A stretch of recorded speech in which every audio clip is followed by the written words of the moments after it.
mga boss, ngayong araw meron tayong titignan ng motor. MIUI din mga boss. Kasi yung MIUI na last na video natin mga boss ay nabenta na. Kaya ngayon titingin tayo ulit ng isa pang MIUI. Hindi ko na nga na-video yung motor na yun mga boss kasi merong agad kumuha ng motor. Hindi man natin naayos yung mga ibang issue niya, pero kinuha na ng bumili. Kaya ngayon mga boss, titingnan natin ulit yung isang MIUI.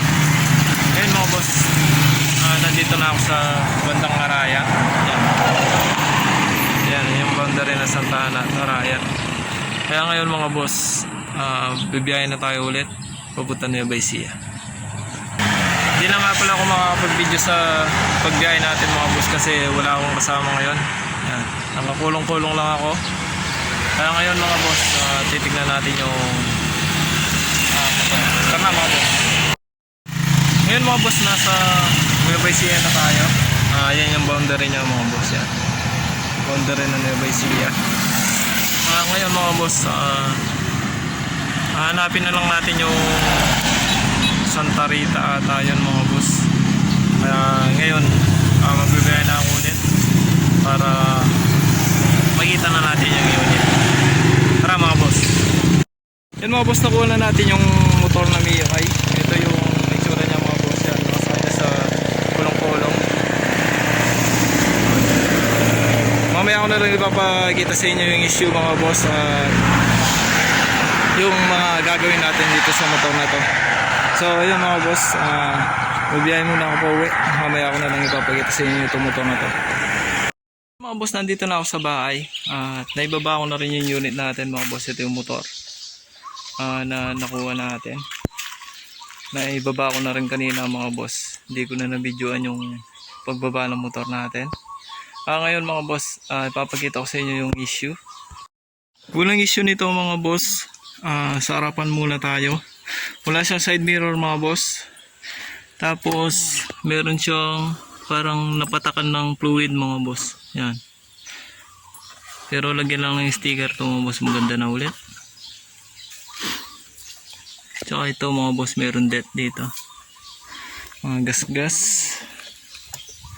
Tapos mga boss, itong speedometer gauge niya mga boss, itong panel gauge, bago na. Kaya yung mileage niya mga boss 800 plus pa lang. Tapos mga boss, isa pang kulang na fairings yung dito sa engine cover. Yung itsura ng motor.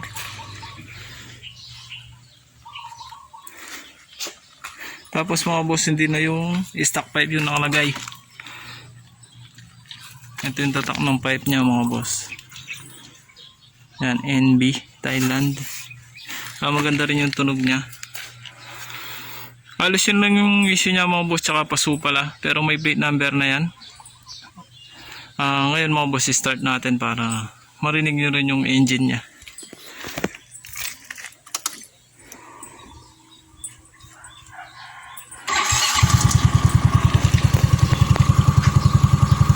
Yan mga boss, nagana na yung motor. Wala naman siyang usok.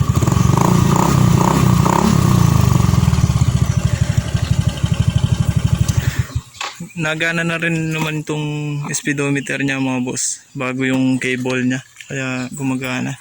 Tapos mga boss, yung mga preno niya okay naman.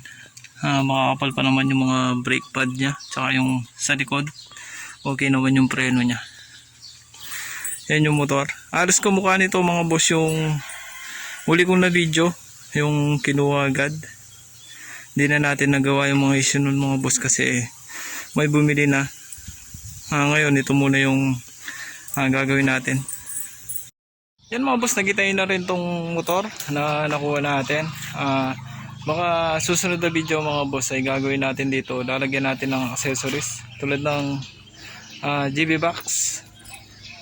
Kaya maghanap muna ako ng box dito mga boss, kahit yung second hand lang, para may box siya.